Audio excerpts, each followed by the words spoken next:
Hello to all of you in the internet. This is my review of the Chapman ML1 PRO Traditional. My name's Alfie and I'm going to be starting to do some reviews of gear over the next couple of months. So this guitar is in the natural finish, and the only thing which I've changed on it since getting it is I've changed the fret markers, which as you can see here, I've gone for a deck of cards and suits effect, but apart from that it's entirely stock. So I've had the guitar now for probably about 6 months, been playing it pretty much solidly. It's my main guitar. The couple of things, the only negatives, which are what I'll start with on the guitar as far as I'm concerned, is where the tremolo goes in. It would be nice if when you actually got it, it became kind of a bit tighter. I've kind of had to do a little bit of work down here because it was so loose that actually when you kind of went to use it, it kind of just didn't feel right. So I've kind of tightened that up, and that's made that a lot better. But apart from that, I wouldn't change anything about it. The locking tuners on the back are really easy to use for anyone who hasn't used locking tuners. They've got the open backs where you can see the gearing inside. I personally like that touch, and I think it makes it look kind of, quite classy. The frets themselves, the stainless steel frets, they've had rolled edges, and that's one of those small things that really does make a difference when you're playing to just how the guitar feels. Apart from that, the frets are tall frets, which is something that I personally like. I kind of find sometimes when I'm playing on my Telecaster, I don't know, it just feels like when you're trying to play the notes, taller frets make it easier for me anyway. Maybe that's just me and the fact that I'm not very good. But the other comments that I've heard about this guitar from other people, and I can't remember which review or kind of magazine it was in, was that the treble side of the guitar was kind of quite strong and was actually quite difficult to roll off. And I actually don't find that at all. And in fact, the way that I run this live is I run it into a head rush, and I set the head rush up using a plexi amp. I have an EQ kind of in there, but all the EQ is really doing is it's more of a boost. It's not actually doing all that much on the EQ. I EQ the amp on the head rush with the bass turned completely down, the treble left at about 50%, and then I boost the mids, and that's it. And then I actually just roll the tone control down in order to kind of bring the bass back in. But in terms of trying to throttle back the treble, I've never had an issue. It doesn't really matter, which pickup I have it selected on.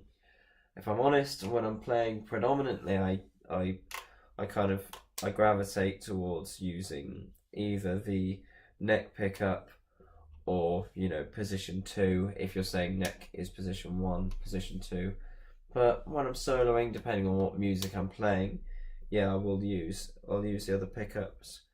I personally think that even though they're single coils, in terms of playing more heavier music, I actually think the output on them is kind of so strong that, I was actually playing, and one of my friends was saying to me, "Oh, has that got humbuckers in it?" He wasn't looking at the guitar at the time. He said, "Has that guitar got humbuckers?" And I said, "No, it's singles."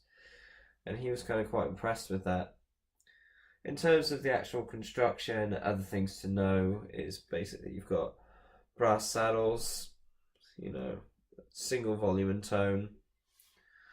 You've got the neck joint at the back like this to try and help give you better access to the higher frets. Another nice touch. You've got kind of the body contouring on it as well. And one of the things that kind of really attracted me to this particular one, out of all the ones that I could have chosen, was the weight of it. I like a really light guitar, and this one comes in at 6.8 pounds, which is incredibly light, really. So, but in terms of ones in the shop, I I saw online that they varied going up. I think the highest was about, at the time, was about 7.8, so none of them are particularly heavy guitars, but it makes it very comfortable if you're playing it for a long period of time. One of the other features, which I don't really, doesn't really bother me, and I don't really use it, but I don't know if you'll pick this up, but the dots on it are glow in the dark dots, and if you charge them up with the light on your phone or whatever, it doesn't take very long, and they'll stay very bright. So if you are in a very dark venue, you'll get the benefit of that. So what I'm going to do next is I'll show you my headrest patch, just so that you can get an idea of kind of what I'm running it through.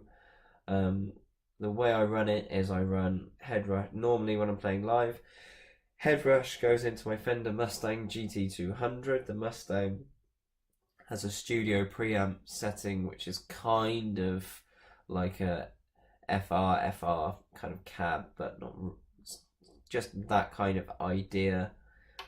However, the recording which I've done, I've literally just gone straight from the headrush into Focusrite, and then from the Focusrite just into the computer direct. There's nothing else. I haven't mic'd it up in any way on this occasion. So I'll show you the headrush patch so you can have a look at what I'm using, and then I'm going to play something for you. I'm just going to kind of do some soloing stuff over something in E, and then you can kind of hear a bit of the rhythm sound, and you'll hear the lead tones as well. Okay guys, so I apologise if this doesn't come out in the best quality, but it's just a quick video to kind of talk through my patch for anyone that has a headrush, or if they have a Helix and they're kind of interested in how I'm running it. So straight from the input is going into my black wah, then into a compressor, then into this, which basically is acting as a tube screamer. Then, like I say, I'm going into the plexi, and as you can see, I have the bass down at 0%, mid 66 and treble at 50. If you want to look at how I have that set at the moment, I have that at drive 43, high tone 40 and level 100. Then from there I have a chorus, which is quite a heavy chorus, because I quite like a heavy chorus if I'm doing anything which requires it. Then I'm going into EQ, and my EQ is kind of, it's rolling off a bit of bass again, and it's kind of a very, very, very slight mid-range boost again, but that's it really. Then going into delay, then I have an impulse response. I can't actually remember which one this is, but if anyone's really interested, I'll post it in the comments. Going into another EQ, which at the moment is literally just there as a gain, so that's the boost when I go into my lead channel. I have this reverb, which as you can see I have set on church setting, and that's a really heavy reverb, and I literally only use that very, very occasionally. And this is my standard reverb. It's actually not set to do very much at all. It's a very, very slight reverb. But that's my signal chain for anyone who's interested. This is pretty much exactly as you can get. You can buy this mid-plex patch from Choptones. I've altered it slightly, but in essence this is the same patch and you can buy it from them. So I would really recommend, if you're looking for patches and you're new to it and you're not sure what you're doing, I would definitely advise looking at Choptones, because they've definitely got some great patches.